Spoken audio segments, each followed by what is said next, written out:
warahmatullahi ta'ala wa barakatuh. Mabuhay and magandang hapon po sa ating lahat. Allow me to acknowledge the presence of His Excellency Datu Abdul Malik Melvin Castellino of the Embassy of Malaysia.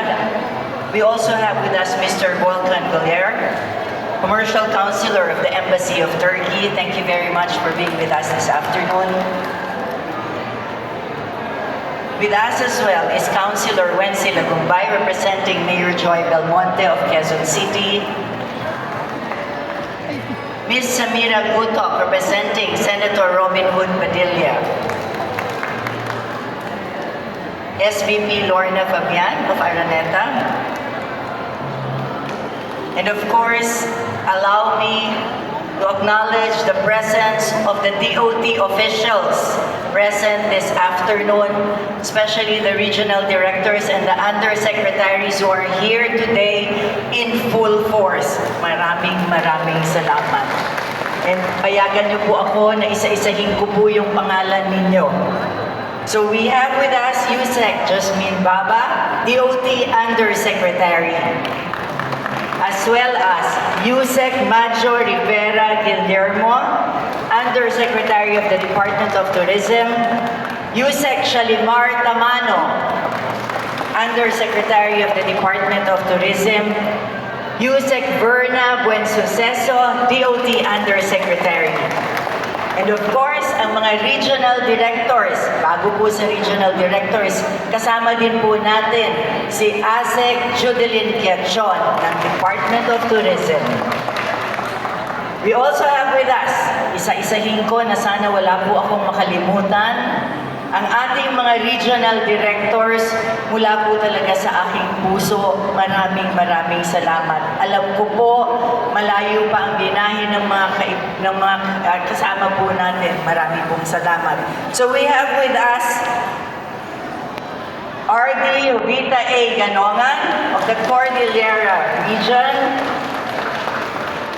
Director Joy Alexander Gimiano of Region 2, Richard Dinos of DOT Region Office 3, Marites T. Castro, Regional Director of DOT Regional Office 4A, Director Crisanta Marlene P. Rodriguez, Regional Director of DOT Region Office 6 and NIR, Director Jelina Asis Dimpas, OIC Regional Director of RD7, Director Karina Rosa S. Diopes, Regional Director of DOT Regional Office 8, Director Marie Elaine S. Unchuan, Regional Director DOT Regional Office 10,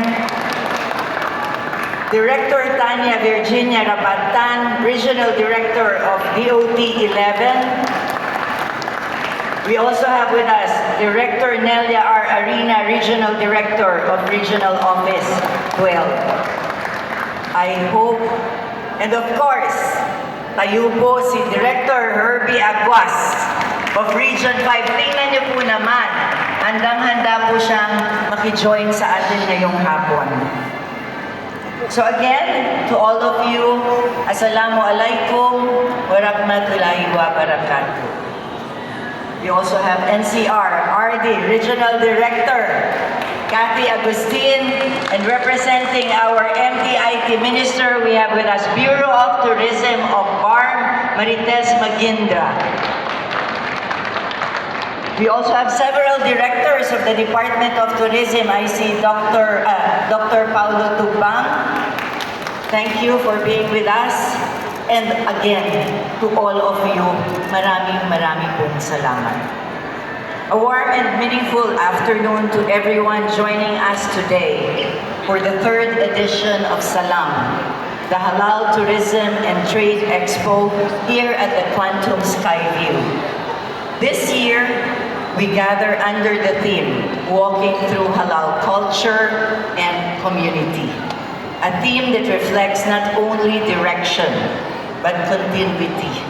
Because what we are seeing today did not happen in isolation, and it will not sustain itself by coincidence. Halal tourism is not simply about products, services, or destinations. It is about understanding people. It is about honoring culture. It is about building systems of trust where travelers do not have to ask twice whether they are welcome here. Hence, I would like to begin by expressing my gratitude to all our partner stakeholders, exhibitors, regional representatives, and advocates who continue to work with consistency and conviction to move this mission forward. Of course, my sincere appreciation also goes to our Tourism Secretary, Secretary Tita Angara Matay, who will be joining us as well this afternoon. Tourism is often spoken about in terms of potential, but Salam is grounded in what has already been done.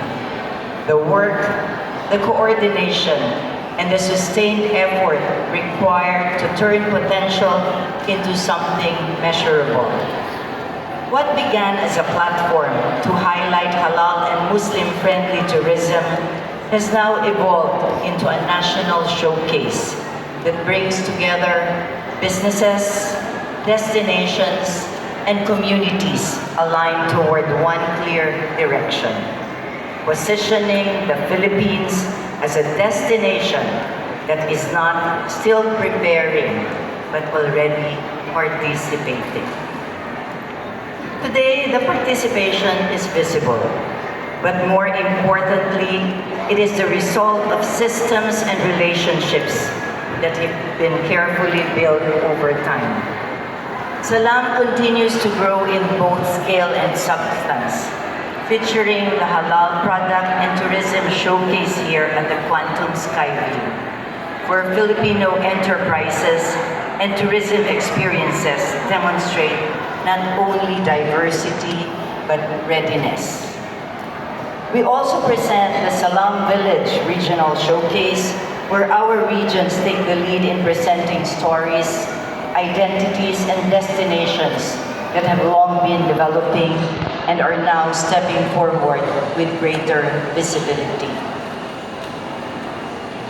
Allow me, there is another important person that I have to acknowledge. The award-giving body for Muslim destinations and Muslim-friendly tourism and halal tourism. We have with us Mr. Taufik Salam Imtiato. And as this space continues to expand, it also reflects a wider truth. Progress in tourism is never automatic. It requires alignment, follow-through, and a clear understanding of the markets we choose to serve.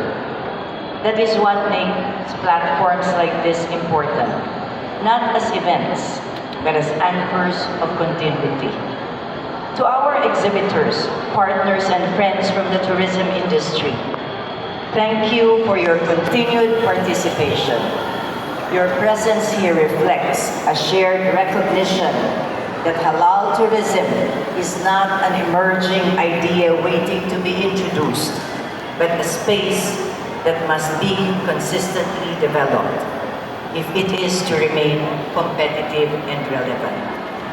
We also extend our appreciation to Araneta City for once again allowing us to have the third Salam Expo and providing a venue that allows this platform to grow in both visibility and significance. As we open the third edition of Salam, we do so with a clear view of what has already been built and an equally clear understanding that sustaining this momentum requires continued commitment from all sides. Maraming salamat po. Shukran. Thank you very much. Wassalamu alaikum wa rahmatullahi wa barakatuh. Love halal, love the Philippines. Mabuhay po tayong lahat.